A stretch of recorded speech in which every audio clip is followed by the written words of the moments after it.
Jadi ada 5 titik yang diserang secara cyber. Hacktivism Rusia yang pro-Iran menyerang Israel. Kemudian infrastruktur kesehatan Amerika diserang. Infrastruktur energi yang turunan dari Aramco juga diserang. Kemudian kemiliteran Israel juga diserang oleh hacker-hacker ini. Dan tentunya di kawasan Teluk Kuwait dan lain-lain. Nah, ada 4 taktik Iran melawan Amerika Israel ini. Pertama adalah mosaic defense. Mosaic defense ini adalah pertahanan yang terdesentralisasikan. Dia ada 31 titik. Satu titiknya Tehran, 30 titik lain. Yang kedua adalah di sini main warfare. Jadi di sini dia bikin ranjau di Teluk Hormuz untuk melindungi minyaknya, energinya, perjalanannya, dan dia bikin itu jadi bargaining. Yang ketiga adalah proxy dan cyber. Ini saya gabungkan jadi taktik ketiga. Dan 3 hari ini yang dipakai ini taktik ketiga ini.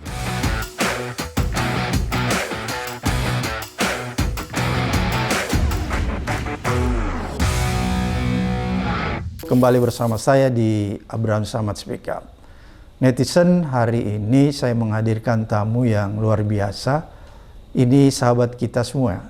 Beliau adalah pengamat intelijen, Dr. Stefi Andriani. Ya. Assalamualaikum. Waalaikumsalam warahmatullahi wabarakatuh. Mbak Stefi sehat? Sehat, alhamdulillah. Alhamdulillah, Mbak Stefi. Dan kita masih omongin perang. perang ya. Ya.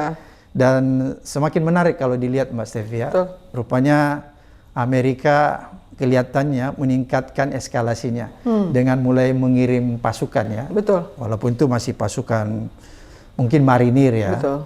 Tapi orang bertanya-tanya apakah pasukan ini yang akan hendak diterjunkan dalam serangan darat atau sekedar ingin mengawal Selat Hormuz. Kan kira-kira pertanyaan gitu ya. Karena kita tahu ini kan Selat Hormuz ini apa ya? Selat yang menentukan suplai energi dunia ya. Ya. Ya kita tahu ada terusan Suez, terusan Panama. Jadi 3 selat ini sebenarnya menjadi sentra ya suplai energi. Dan kepentingan itulah mungkin yang membuat Iran harus memblokade ya. Betul. Agar supaya ekonomi Amerika dan dunia itu menjadi agak terganggu, sehingga mungkin kira-kira Iran membacanya bahwa ketika ekonomi terganggu maka sebuah negara itu akan mengalami sedikit down dan bisa ke meja perundingan. Mungkin seperti itu analisa saya, Mbak Stefi. Saya nggak tahu. Bisa nggak Mbak Stefi jelasin kepada kita ini? Karena kan ini perang bukan sekedar perang teknologi, Mbak Stefi. Ada perang intelijen di dalamnya. Apa yang Mbak Stefi ketahui dari perang ini sebenarnya? Iya, jadi saya senang sekali pertama ya diundang ke sini. Dan ini tentunya kita juga turut berduka cita ya. Okay. Karena korban dari perang ini sudah 3.000 lebih nih. Luar biasa. Pak Abraham. Jadi dari Iran sendiri, tadi pagi saya lihat update data tuh 1.444 orang. Kemudian Libanon 700-an, dan tentara dari Amerika, juga negara-negara sekitar Teluk itu kurang lebih sekitar 3.000. Pertama itu. Yang kedua, kita mengutuk dalam bentuk banyak hal ya, apa-apa yang dilakukan negara-negara ya mungkin kalau dulu kita sebut imperialisme, sekarang mungkin dengan berbagai kepentingan nasionalnya, serangan dari Amerika, Israel ke Iran, dan sebelumnya kan Venezuela gitu ya. Okay. Artinya kalau kita lihat dalam percaturan ini, nanti negara mana lagi nih kan gitu ya. Jadi menarik ketika Presiden Trump menjabat di periode keduanya, hampir 1 tahun ini sudah berapa negara, 8-10 negara tuh yang sudah mendapatkan serangan. Jadi ini sebetulnya kalau saya melihat ini bukan 100% dinyatakan perang yang merepresentasikan Amerika. Karena publik di Amerika sendiri ini menolak. Dulu di awal pekan-pekan awal tuh masih 43% yang menolak perang ini. Okay. Kemudian 2 hari kemarin sudah 62%. Apalagi Kongres, Senat, artis-artis gitu, tokoh-tokoh publik sudah menyampaikan bahwa hentikan ini semua. Okay. Sebetulnya bukan hanya masalah kemanusiaan, tapi yang kedua adalah ketika ditarik ke belakang, ini juga sebetulnya merugikan Amerika juga. Secara keseluruhan. Mengancam secara keseluruhan juga. Kita tidak pernah tahu putra-putri terbaik Iran, yang mungkin generasi keempat, generasi kelima, yang merasa sangat sayang kepada Khamenei kemarin, dan belum tentu semuanya ada di Iran, bisa juga tersebar di berbagai wilayah, atau mungkin yang punya kebatinan merasa satu ideologi Syiah di berbagai negara, itu kan pasti ada rasa kontra terhadap Amerika dan Israel. Dan perlawanan atau pembalasan itu kan yang terbaik bukan 1 kali 24 jam. Pak Abraham sebagai mantan ketua KPK hafal banget nih kayaknya kalau urusan balas dendam nih, itu bisa operasi khusus kan begitu ya. Termasuk proksinya Mbak ya? Termasuk proksinya. Jadi saya coba bikin scorecard antara militer, Iran, Israel, dan Amerika. Oke. Kalau Amerika ini jelas nilainya tuh 8, 9, 10, angkatan daratnya, udaranya keren lah, semua Oke. bagus. Israel masih 50-50 lah. Oke. Iran ini yang paling bagus tuh di nilai saya darat dan cyber. Oh, darat Itu dan darat cyber. dan cyber, darat dan Oke. cyber, darat cyber. Kemudian Amerika dan Israel tidak serta-merta mencantumkan proksi sebagai kekuatannya. Nah, tapi Iran menjadikan itu sebagai kekuatannya. Oke. Jadi proksinya itu memang didanai, disupport setiap tahun gitu ya, Hizbullah.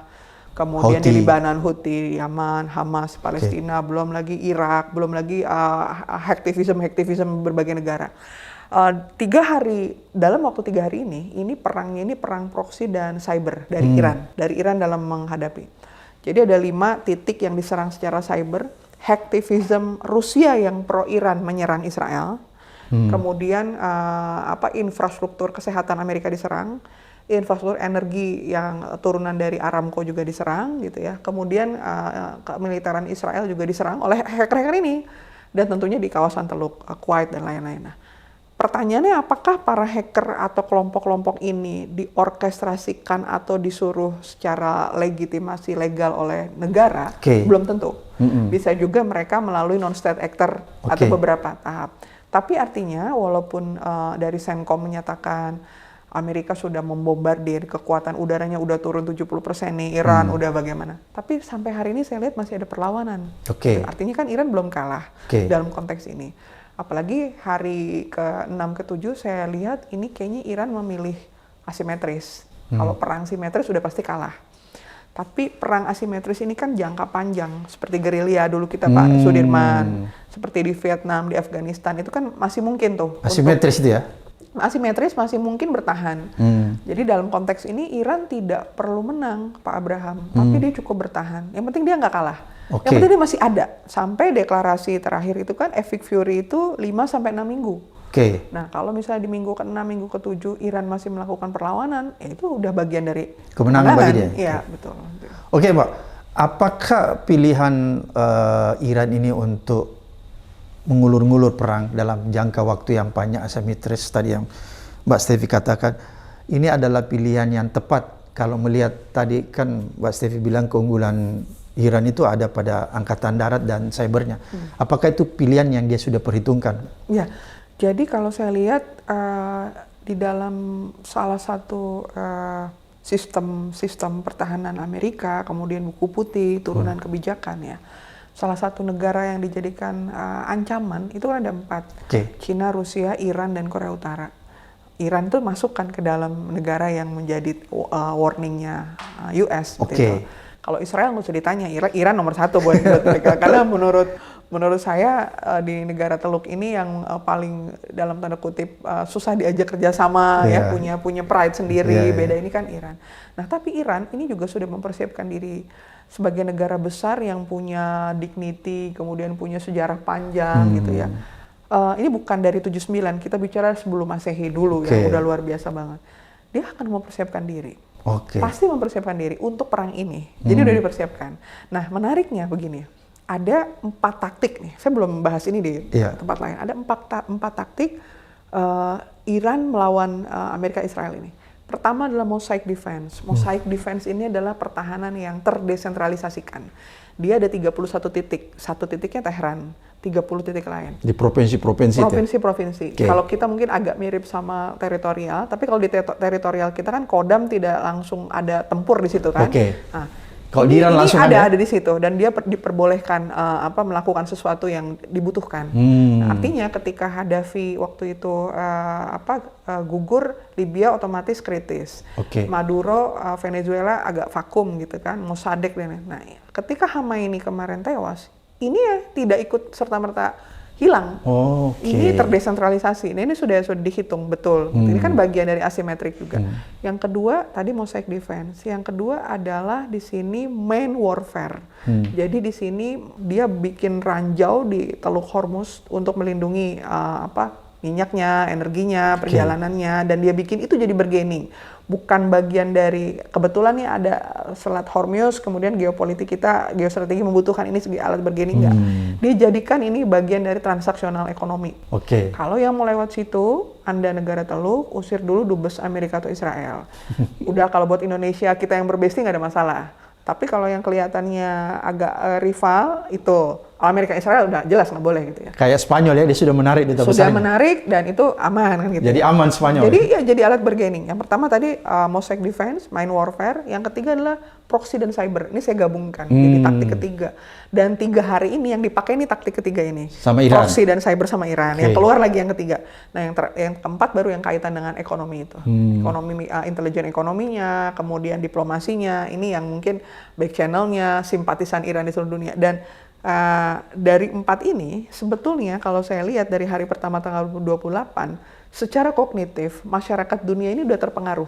Yang tadinya melihat Iran ini kok serem, kok kayaknya kok stigmanya tuh radikal, terorisme lah, ada macam-macam. Ternyata sekarang pada berubah. saat melihat ada tayangan di TikTok Khamenei mencium anak kecil, dia bilang kan berdiskusi, kami kalau mau jadi jihadis gimana, jangan dulu sekarang kan gitu ya, belajar dulu gini-gini. Bayangkan kalau itu ditonton oleh generasi Iran ataupun generasi anak-anak muda yang sama-sama dari Arab atau Teluk gitu ya, atau mungkin India atau dari berbagai negara, melihat bahwa kok kita nggak punya ya yang seperti ini. Iya betul. Jadi artinya ternyata pemimpin itu oke lah kita takut, tapi akan lebih dahsyat ketika pemimpin itu dicintai.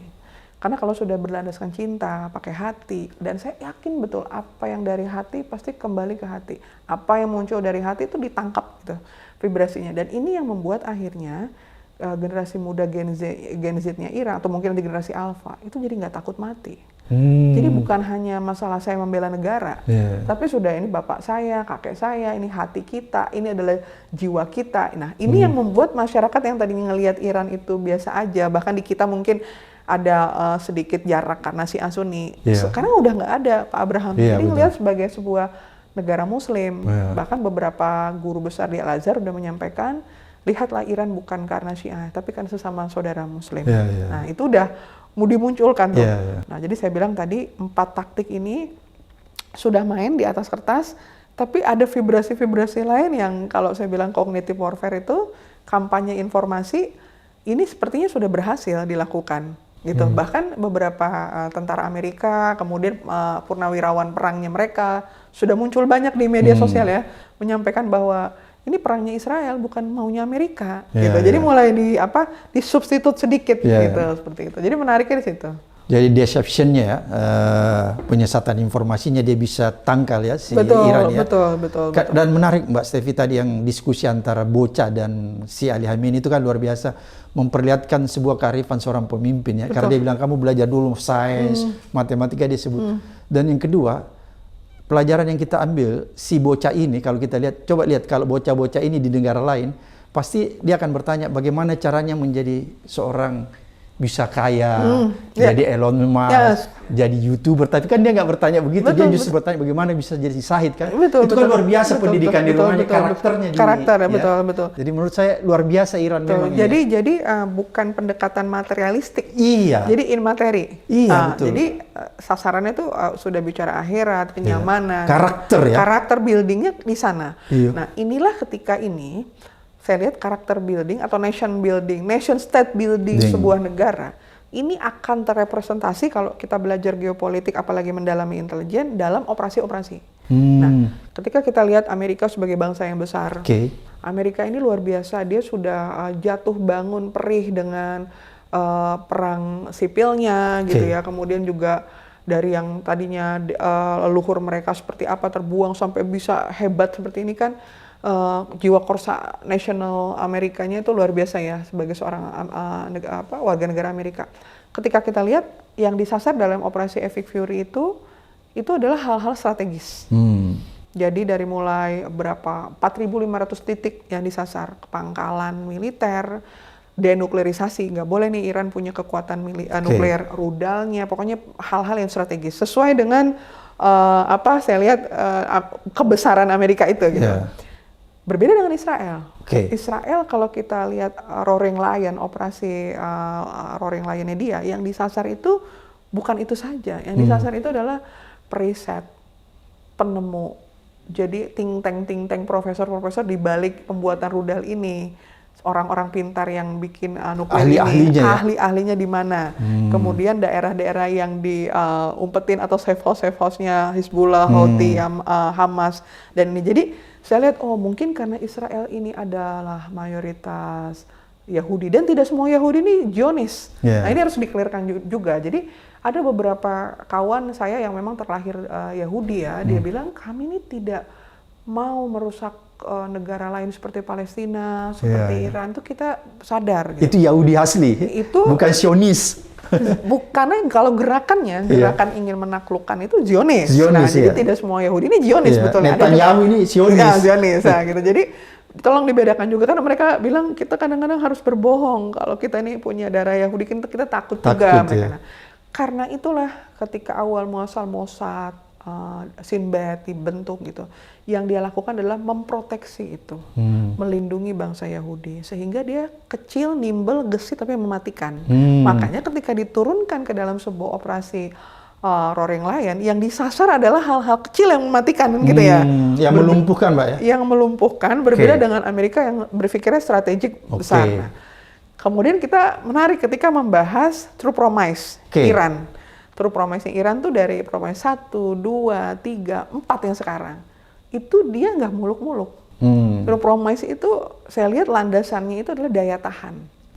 Kami harus bertahan di tengah tekanan, di tengah gempuran. Jadi tuh kalau main bola tuh 4-4-2 gitu. Benar-benar bertahan gitu. Tapi paten nggak boleh ada gol masuk gitu. Walaupun kita dibombari kita harus tahan. Sampai peluit dibunyikan kita masih ada 11, kalau memang kena kartu merah mungkin 10, tapi kita harus masih berdiri gitu. Supaya ada perpanjangan waktu. Perpanjangan waktu, daya tahan itu yang memang jadi karakteristik True Promise. Jadi ketika saya merenung, saya berpikir, Pak Abraham, berarti ternyata nation state building sebuah negara ini kelihatan dalam dia merumuskan operasi intelijen dan perang. Saya berpikir, ini kalau misalnya operasi intelijen atau militer Indonesia nanti bentuknya kayak apa ya gitu. Karena saya berpikir gini, Iran punya ideologi kekhasan sendiri. Kita juga punya, kita punya Pancasila. Permasalahannya adalah bagaimana kemudian nilai-nilai Pancasila ini bisa kita implementasikan, kita jawantahkan. Tidak hanya kalau perang mungkin kejauhan lah. Dalam kita berpolitik aja atau dalam kita berinteraksi aja, itu kan jadi landasan tersendiri ya. Dan itu kayaknya yang kita sekarang mungkin agak sedikit lebih miss atau misalnya bisa dibilang lebih turun ya. Jadi nation state building kita agak sedikit mungkin dipertanyakan turun. Kenapa? Karena sekarang kita punya tantangan zaman yang berbeda dengan dulu zamannya Syahrir, Hatta, Cokro Aminoto. Itu lain gitu loh. Ya sekarang ada the power of apps, TikTok, anak-anak nggak baca buku, lebih sering. Dan belum tentu referensinya valid. Bisa jadi di Iran nggak ada itu. Itu yang dipelihara sama Iran terus gitu. Jadi walaupun ada media sosial, tapi dia punya kewajiban pakem gitu. Jadi satu orang harus mengkader beberapa orang di bawahnya. Dari 10 orang masuk, baca, dia disekolahkan berbagai tempat. Dan dia bikin rudal itu tidak menggunakan arus utama alutsista barat yang selama ini jadi role model. Dia bikin sendiri. Nah inilah mungkin yang bikin penasaran Israel dalam Roaring Lion-nya. Dia pengen cari itu penuklir atau periset yang bikin itu. Jadi dia buat persenjataan tidak high cost ya Mbak ya? Karena tidak high cost, murah. Mungkin kalau dirupiahkan hanya 30 juta, 50 juta. Tapi dia bisa menghantam yang ratusan M. Kan nggak panik gitu. Itu yang menarik. Dan ini harus bisa kita tiru loh. Iya harusnya ya. Harus. Jadi saya perang Rusia Ukraina aja saya bikin lesson learn. Apa sih yang bisa Indonesia ambil dari perang itu? Ini multi domain battle, darat, laut, udara, cyber, luar angkasa. Dan yang pertama kali diserang Opfitnas. Berarti kalau gitu PLN kita, gitu ya. Kalau gitu berarti Pertamina kita, kalau begitu berarti jaringan wifi kita harus begini. Kalau ngelihat Rusia Ukraina. Tapi kalau ngelihat Amerika sama Iran, saya berpikir yang pertama harus kita bangun adalah karakternya, national karakter kita yang betul-betul artinya kalau kita tahu kita akan kalah, kita tidak akan biarkan musuh menang mudah.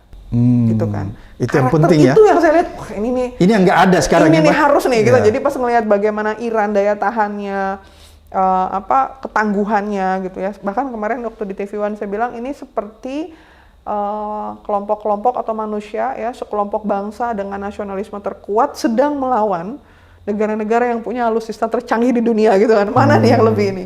Jadi kalau dilihat di atas kertas ya udah pastilah Amerika menang, Iran udah dibombardir nih. Tapi ternyata ada nilai lain gitu di balik itu. Itu kan menarik Pak Abraham. Yeah. Jadi dari itu kita harus meningkatkan national building karakter kita, generasi muda kita, kemudian tidak mudah terpapar hoax, hate speech dan lain-lain. Itu kan ini kan moral banget ya. Jadi kayak kemarin Mossab Khamenei sudah dinyatakan tewas, cacat, begini-begini berita-berita ya. Kemudian dari pihak sebelah, ya Netanyahu juga udah mati tuh AI gini-gini. Jadi perang informasi itu kan akhirnya menginfluence generasi muda. Bahkan milisi-milisi proksi yang mau berjuang kan ketika ngeliat berita, wah pimpinan tertinggi udah mati, kita mau apa lagi? Padahal belum tentu, itu kampanye informasi. Nah, artinya ada 3 hal utama. Yang pertama masalah karakter building tadi yang harus kita perkuat. Kemudian kedua adalah kita perlu ajak adik-adik kita itu untuk literasi digital ya, agar mereka tidak mudah termakan.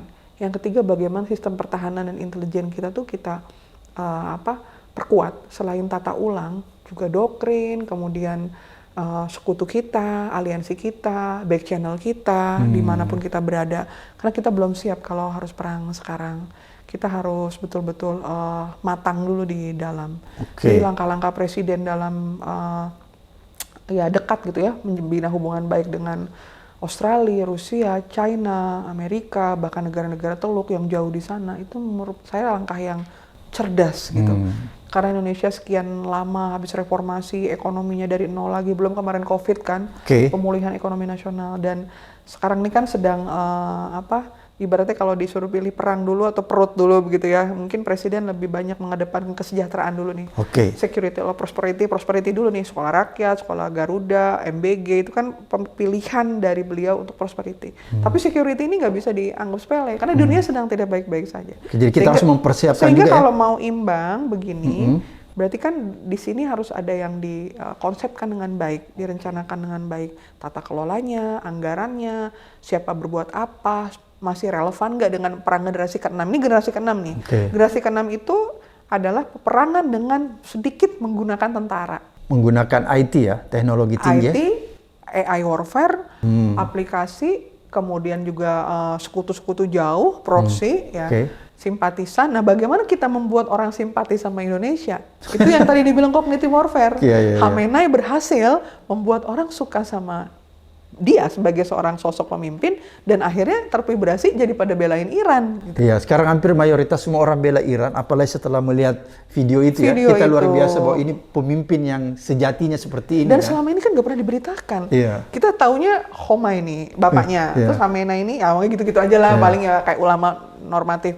Tapi sampai ada ulasan betapa rumahnya sangat sederhana, bahkan dibandingkan dengan rumahnya Kanjeng Nabi ya, Rasulullah dulu tanahnya gini. Itu hal yang mungkin bukannya luput ya. Mungkin sudah diperhitungkan oleh analis intelijen di Amerika, tapi akhirnya vibrasinya sampai sedahsyat ini ke timur mungkin nggak terlalu dihitung ya. Bahwa negara-negara seperti kita akhirnya Indonesia jadi suka juga. Artinya jadi yang yang tadinya mungkin di tengah agak sedikit mulai geser.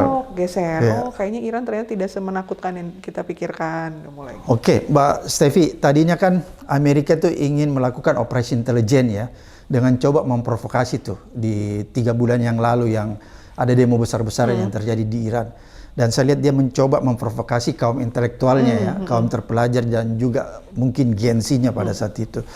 Tapi ada satu yang luput dari pengamatan intelijen Amerika menurut saya. Dia tidak memahami karakter orang Iran ya, interaksi sosial orang-orang Iran dan bagaimana lifestyle gaya hidup orang-orang Iran.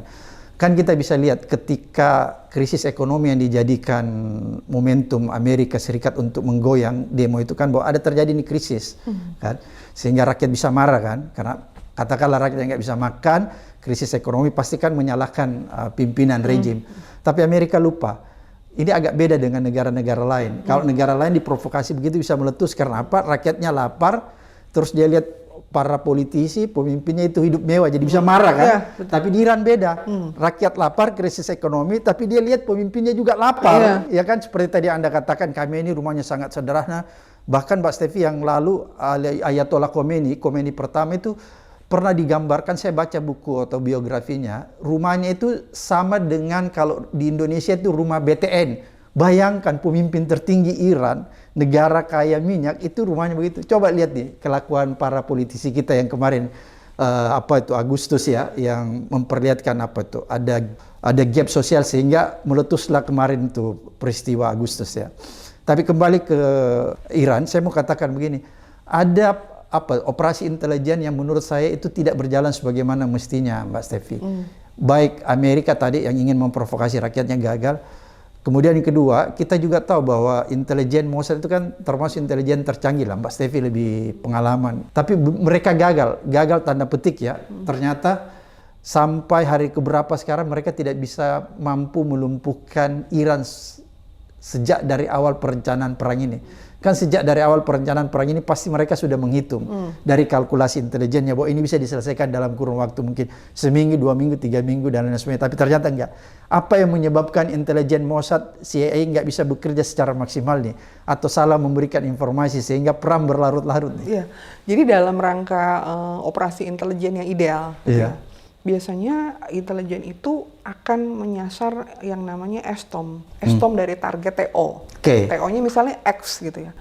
Ada emosi, STOM, emosi, sikap, tingkah laku, dan motivasi. STOM ini. Nah, misalnya kalau kita bilang, saya ingin negara ini merdeka, atau Papua merdeka, atau misalnya saya ingin ini. Nah, emosinya geser nggak nih setelah 2 bulan operasi, 3 bulan penggalangan, atau 1 tahun gitu. Ternyata bisa geser nih emosinya, yang tadinya pengen Papua merdeka jadi ya sudahlah, kita penting tetap di Papua Indonesia. tetap di Indonesia, yang penting perbaiki ini, kasih kami otsus jembatannya gitu. Emosinya udah ini. Tingkah lakunya yang tadinya mungkin demo dan lain-lain, kemudian akhirnya jadi mau bekerja, melamar pekerjaan di mana. Motivasi juga sama, bahkan mungkin dia menghimbau kepada anak-anaknya, adik-adiknya, keluarganya, kita jadi bagian dari Ibu Pertiwi misalnya begitu ya. Kalau di timur kan seperti itu bahasa yang ini yang terjadi di Iran ya? Di Iran, STOM itu tidak langsung mulus berjalan. Emosi mungkin masih dalam pikiran, oh ya oke, kita juga susah ya, ekonomi kita masih gini-gini. Tapi ketika muncul kepada sikap, kepada tingkah laku, dia akan lirik kiri dan lirik kanan gitu. Ini kita lagi dimanfaatin atau memang kita nih lagi bagian susah dari barat gitu ya, ini jangan-jangan operasi gitu. Dan motivasi itu yang paling susah, karena motivasi mereka itu kan sudah menjadi doktrinitas dan sistem. Jadi tidak mudah ketika seseorang itu digalang, kemudian otomatis jadi corong barat. Itu akan lama sekali itu menggoyah karena dia punya national character building yang seperti itu. Kalau ada pun ya, saya rasa tetap ada yang oposisi, yang kecewa kepada pemerintah pasti ada. Tapi dalam konteks tadi emosi dan sikap itu mungkin bisa masuk. Tapi kalau sudah dia menjadi corong dan lain, dia juga hati-hati. Karena dia pasti akan mendapatkan hukuman dari lingkungannya sebagai pengkhianat dan lain-lain. Yang pertama itu. Yang kedua, ketika seseorang kita galang menjadi agen atau informan, ilmu yang kita pakai biasanya pakai pendekatan MICE, M-I-C-E. M itu money. Pakai uang, geser nggak nih pakai uang nih? Butuh nggak nih duit nih? Pertama ya. I, ideologi. Nah, ideologi ini susah karena dia punya ideologi Iran. Yang kuat ya.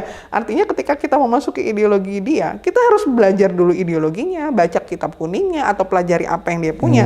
Bisa nggak nih? Mungkin kalau Mossad dan karena negara-negara di sana ya interaksi mungkin bisa masuk. Tapi kalau untuk Barat agak susah, kecuali dia pakai agen yang ada di situ, ya, agen sekitar. Yang ketiga adalah chemistry.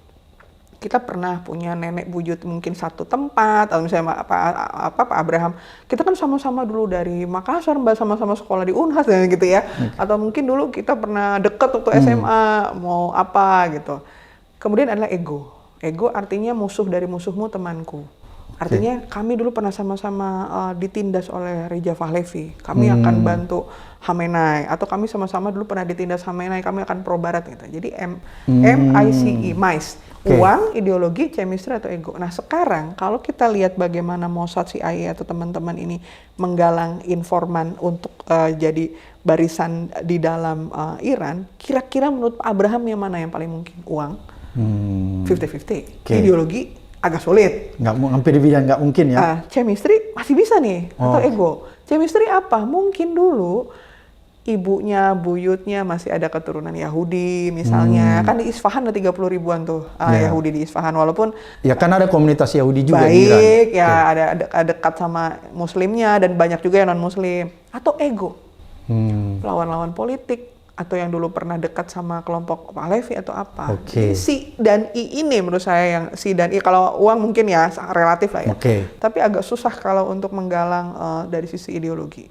Gitu, karena mereka kan tertutup, mereka sangat dari kecil ya, dari anak-anak kecil tuh sudah diinikan apa yang ingin dicapai tadi in materi, bukan materi. Nah ini yang susah sebetulnya, susah ngegesernya. Jadi sejak dini mereka ditanamkan karakter ya, pendidikan karakternya Karakter kuat. building.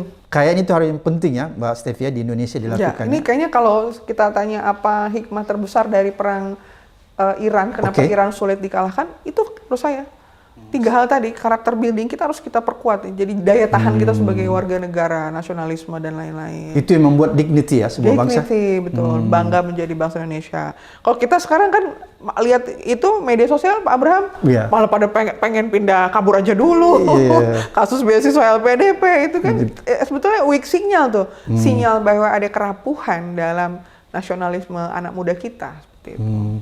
Jadi di situ titik kekuatan Iran ya, sehingga operasi intelijen baik Mossad dengan CIA itu bisa dikatakan tidak terlalu mulus mungkin ya, bisa dibilangnya. Walaupun mungkin pernah berhasil ketika Mossad membunuh pimpinan Hamas Hania di Teheran. Hania dan Hizbullah juga ya. 2022 dan itu jadi True Promise 1 kan, dilawan True Promise 1, operasi True Promise 1. Sekarang kelihatannya agak kurang pas nih ya operasi intelijen. Dan belajar, saya rasa belajar dari situ. Oh, jadi Iran belajar dari kegagalan itu dari ya? Dari kegagalan itu kan, itu yang agen Mossad itu kan pilotnya. Jadi pilot helikopter itu ternyata agen Mossad yang ditanamkan, planted agent. Nah, jadi ini saling menanamkan agen dan informan. Sehingga keputusan politik yang sangat strategis itu memang tidak boleh diketahui oleh level menengah ke bawah. Hanya politik tingkat atas, high politik.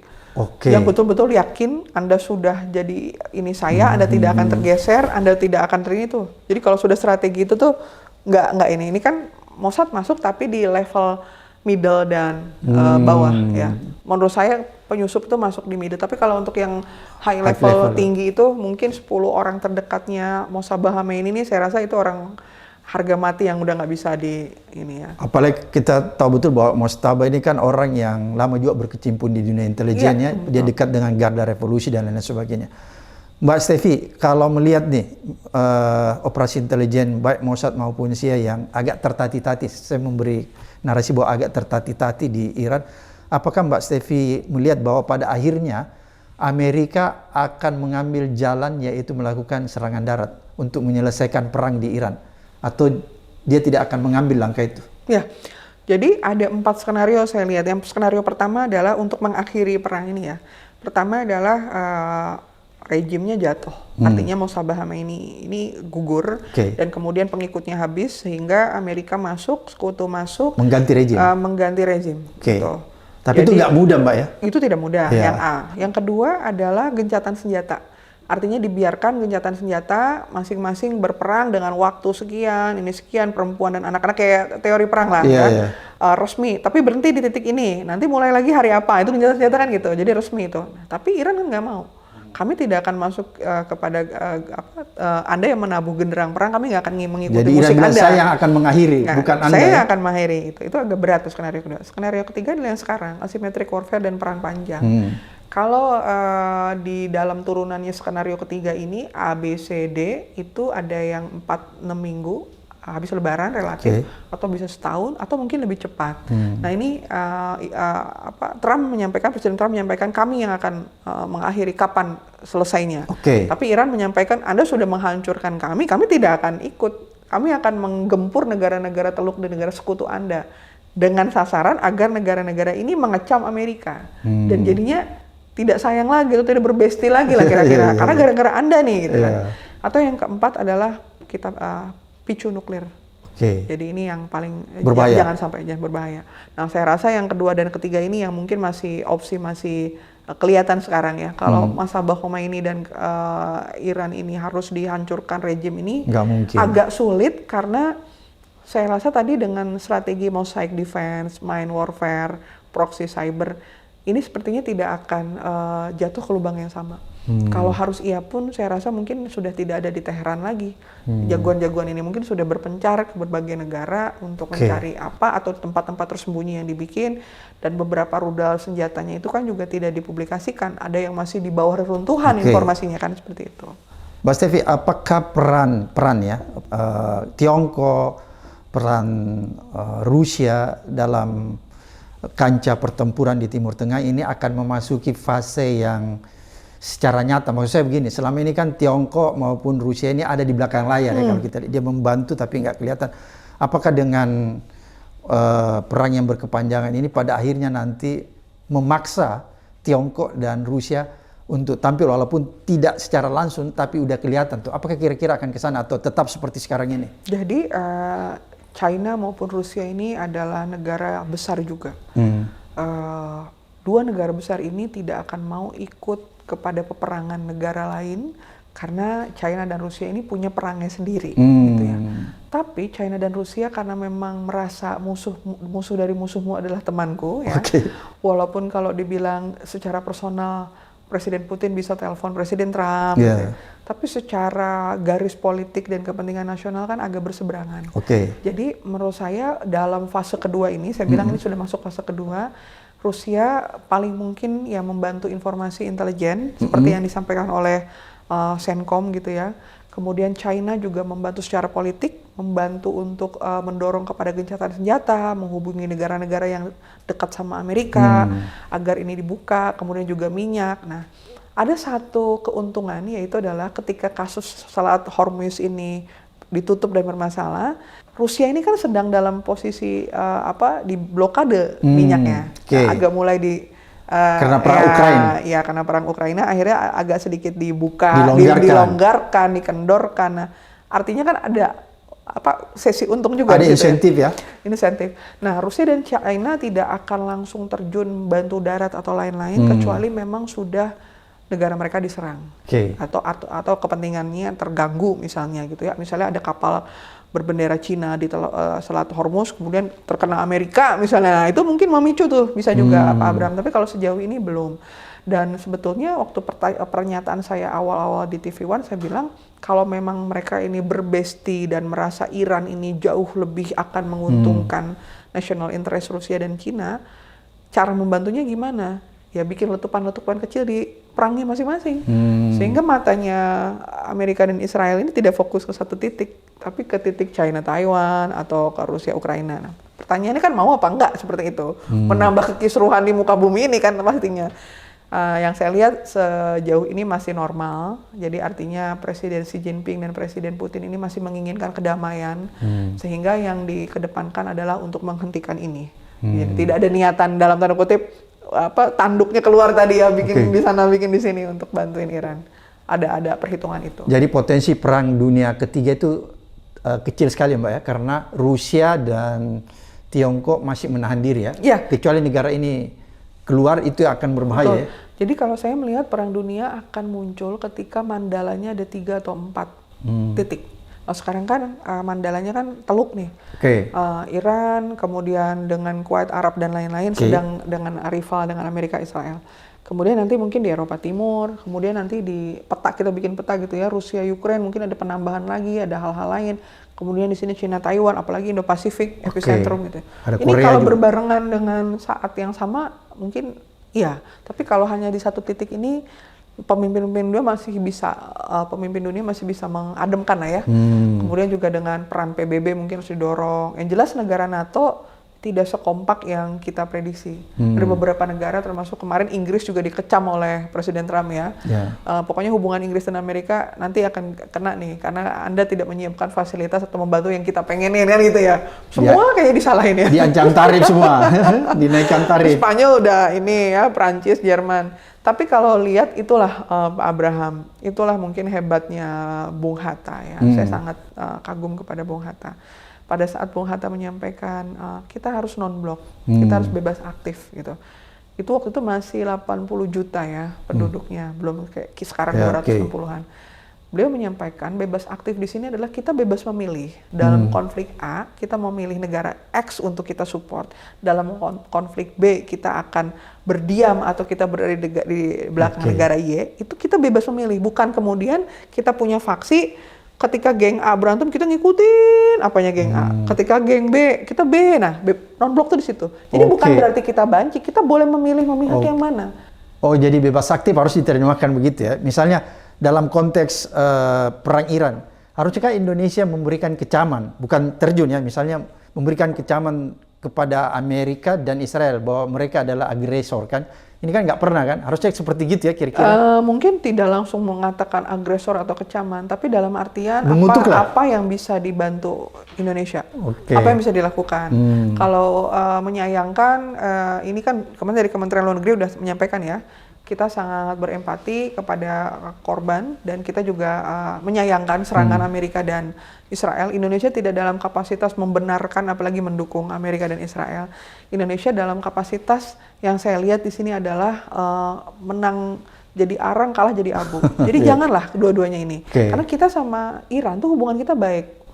76 tahun, beasiswa Iran, kerjasama UIN, negara-negara periset, itu kita belajar banyak dari Iran. Tapi sama Amerika dan kalau Israel mungkin secara formal tidak ya. Dan Amerika relatif baik, gak ada masalah. Apalagi Presiden Pak Prabowo diterima gitu ya. Walaupun BRICS udah jelas kita bareng-bareng nih sama Iran. Jadi kita harus bisa mendayung dan kita harus bisa netral, posisi kita, national interest kita tidak terganggu. Karena pada akhirnya dalam geopolitik itu turunannya geostrategi itu nanti adalah bagaimana kita menyelamatkan leher kita masing-masing. Kalau kita terlalu frontal juga kita kemudian belum siap, kita terdampak seperti apa, seperti itu. Nah itu harus dipikirkan tuh. Itu udah high beda politik. Dengan Iran ya, dia bisa frontal karena dia udah kuat. Dia punya nuklir, dia punya hal-hal yang ibaratnya dia udah pasang di mana-mana gitu ya. Jadi kalau ditanya apa sih Mbak dampak perang ini kepada kita, kepada Indonesia? Banyak yang bertanya. Yang pertama adalah dampak dari sisi ekonomi energi udah pasti. 12% udah naik, mungkin nanti ke depan 45%. Sekarang aja minyak Brent udah 105, di APBN 7276. Jadi kalau nembus 150 bisa inflasi. Kedua, aspek keamanan nasional. Kita nih dipertaruhkan nih di sini nih, bagaimana kita bisa mengambil 400-500 ribu WNI kita yang di sana, kemudian kita bisa menjaga mereka, bantuan-bantuan kita nggak jadi seperti gol bunuh diri ya. Yang ketiga adalah aspek diplomasi, pertaruhan politik bebas aktif, pertaruhan non-blok kita. Jangan kemudian karena kita kemarin misalnya baru dapat insentif tertentu dari Amerika dan ini kemudian kita sekarang jadi mendukung agresi itu kan, jangan seperti itu pertaruhan. Jadi tadi energi dan ekonomi, kemudian keamanan nasionalnya dan diplomasinya. Jadi 3 dampak ini yang berpengaruh. Gitu. Oke, terima kasih Mbak Stefi, luar biasa yang disampaikan. Mudah-mudahan mengedukasi kita semua ya, dan mencerahkan kita, dan yang terpenting menuntun kita untuk melihat sebuah kebenaran yang ada di depan mata kita. Sampai ketemu di episode berikutnya di Abraham Samad Speak Up.